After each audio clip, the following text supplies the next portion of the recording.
বাইরে থেকে নাগাড়ে ডেকে চলেছে, দুঃখী এসো, মিটিংয়ে যেতে হবে, সর্দার ডেকেছে। আমি যেন জীবন মৃত্যুর সন্ধিক্ষণে চেতনাহীন এক জড়দেহ। আজ 6 মাস হলো আমাদের এই পাহাড়ি গ্রামটায় বন্ধ শুরু হয়েছে। অনেক উন্নয়নের খসড়া, অনেক চমক। আমাদের রক্ত তখন গরম, দুবেলা একটু খেতে পেতাম। সেখান থেকে বিদ্যুৎ, জল, পাকা রাস্তা, পাকা বাড়ির লোক আমাদের গ্রামটাকে ভাসিয়ে নিয়ে গেছিল ফরপা বানের মতন। আজ এতদিনে মিটিং মিছিল সবই আছে, শুধু পেটে যেটুকু জুটত তাতেও ধস নেমেছে। রাস্তার ধারে হাট এখন আর বসে না, দোকান বলতে যা ছিল তাও বন্ধ। যেন উন্নয়নের জোয়ারে মোড়ক লেগেছে গ্রামে। সারাদিন চেঁচামেচির পর সবাই যেন চোলাইয়ের নেশায় আচ্ছন্ন। গরিব গ্রামে ফিকে ঝিয়ের কাজও জোটে না বউগুলো। অগত্যা খিদের অভাব মেটাতে ট্যুরিস্ট বাংলোয় আসা নেতাবাবুদের সেবার দায়িত্ব নিয়েছে অনেকে। আমার ফুলঝুরিকে আমি ফুলের মতন রেখেছিলাম। কালো মুনিশটার কাছে সে বড়ই বেমানান।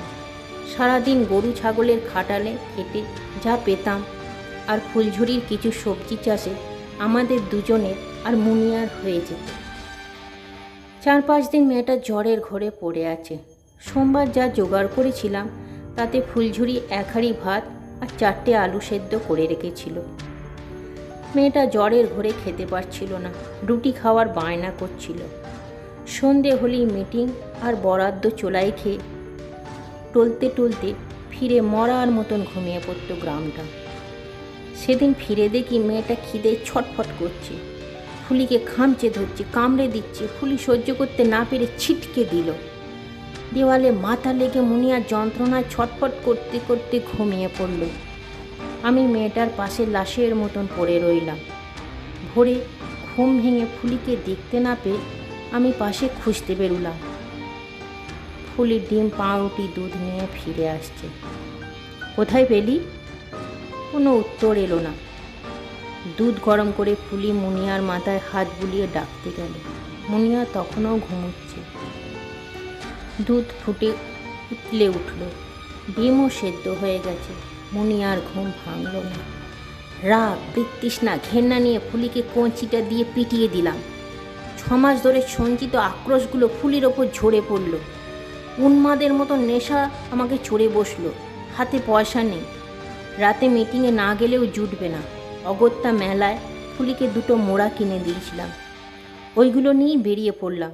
ওটাই আমাদের জীবনে প্রথম আর শেষ শৌখিন জিনিস। চোলাইয়ের থেকে হাতে পায়ে ধরে 2টো মোড়ার বিনিময়ে 1 পেট মদ জুটে গেল। বাড়ি ফিরতে ফিরতে বিকেল। মেয়েটা এখনও ঘুমোচ্ছে। ফুলিও ঝুলছে বাঁশের আড়া থেকে। দুধ, ডিম পুড়ে ছাই হয়ে গেছে। ওদের আর সৎকার করতে হয়নি, শুধু মেয়েটা বউটা এখনও পড়ে আছে। নেশা আমাকে সব দুর্ভোগ ভুলিয়ে দিয়েছে। মিটিংয়ে যাবার জন্যে হারু, ভূদেব, সুখেন ডেকেই চলেছে। হাতের সামনে কাটাইটা নিয়ে টলতে টলতে বেরিয়ে পড়লাম। হ্যাঁ রে, মেরে বউটাকে নিলি না? সকাল থেকে দেখিনি। মেয়েটার শরীর ঠিক আছে তো? কোনো উত্তর না করে পাগুলো চলতে থাকলো।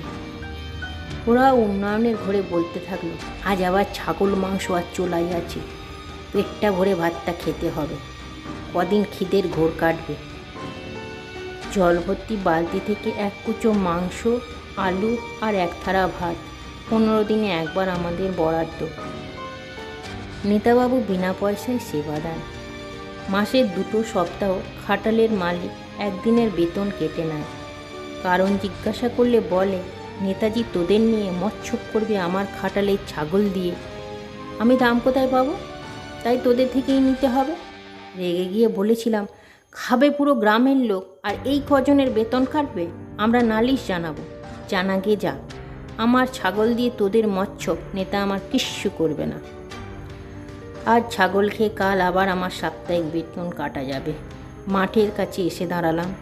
সভা শুরু হয়ে গেছে। মাথাটা ঘুরছে। কি হচ্ছে, কি হবে বুঝতে না পেরে সবার কাছে এসে দাঁড়ালাম। আমরা অন্ধকারে ভূতের মতন দাঁড়িয়ে আছি। নেতার মুখ আলোয় চকচক করছে। নাগারে প্রতিশ্রুতি চলছে, সুদিন আসতে চলেছে, ধৈর্য ধর তোরা। আমার ধৈর্যের বাঁধ ভাঙল। জল্লাদের মতন ঝাঁপিয়ে উঠে দিলাম কোপ। নেতার চেলারা আমাকে ঘিরে ধরল। বেশ হুল্লোড় হলো মনে, এবার গণপিটুনিতে প্রাণটা হারাবো। আমার স্যাঙারদের মধ্যে কজন চেলাদের সাথে হাত মেলাতে দৌড়ে এলো। হঠাৎ করে ভূদেব বাঁ হাতে তাদের রুখে দাঁড়ালো। নিমেষের মধ্যে একরা সাহস সঞ্চয় করে স্টেজে উঠে পড়ল। আমাকে ছাড়িয়ে পুরো দলটাকে মেরে পাটপাট করে দিল।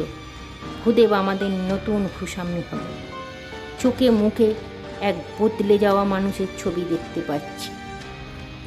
আমাকে রক্ষা করার জন্যে তাকে নিয়ে উল্লাস শুরু হলো, কিন্তু আমার মধ্যে এক যন্ত্রণা আক্রমণ করতে থাকলো। আমার প্রতিরোধের ওপর চেপে আজ ও আমাদের কাণ্ডারি। এখন আমি একটু শান্ত হয়েছি। আস্তে আস্তে ঘরে ফিরে এলাম। এতক্ষণে পুলিশ এসে গ্রামটাকে ঘিরে ফেলেছে। আলোয় আলোকিত, উন্নয়নের আলো। সেই আলোর রোশনাই আমার ঘরের জানালা ভেদ করে ঘরে ঢুকছে। বউটা চেয়েছিল আমাদের ঘরেও রাতের আঁধার কাটুক। দেখ বউ, কত আলো আস্তে আস্তে এগিয়ে আসছে। না, আর দেরি করা যাবে না। বউটা সারাদিন ঝুলছে, ওকে নামিয়ে একটু শুইয়ে দিই। গামছার ফাঁসটা আমার খুব দরকার, আর সময় নেই নতুন ফাঁস দেওয়ার। আজ 6 মাস পরে খুব খুব শান্তি পেলাম তিনজনে। আমাদের খিদে নেই, মিটিংয়ে যোগ দেওয়া নেই, উন্নয়নের লোভ নেই, শুধুই পাশাপাশি মর্গে শুয়ে থাকা। মেয়েটা বউটা কত কাছে। আর কিছুই লাগবে না আমার। যারা আছে তারা থাকুক, উন্নয়ন আসুক সবার জীবনে। নেতা আসে, নেতা যায়, কিসমত বদলায়।